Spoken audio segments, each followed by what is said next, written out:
清理这些组织又是一项新的任务。上手将它们给扯下来，此时的牛体已经完全没有了牛蹄样，也只能清理到这个样子了。剩下的就看牛牛自己的造化了。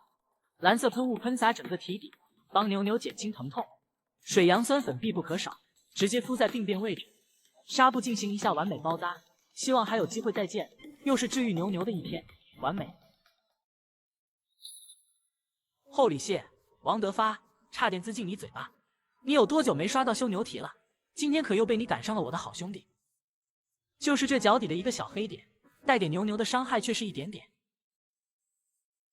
打磨机上场，先简单的打磨一下，顺便帮牛牛做个美甲。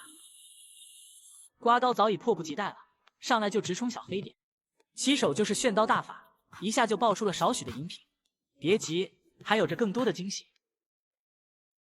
说曹操，曹操到，牛只滋出了线条，便宜了这双手套。新粉还在惊奇不已，老粉早已通知朋友过来同饮。牛蹄内部的压力在此刻得到了空前的释放，就如同牛马放假的心情一样。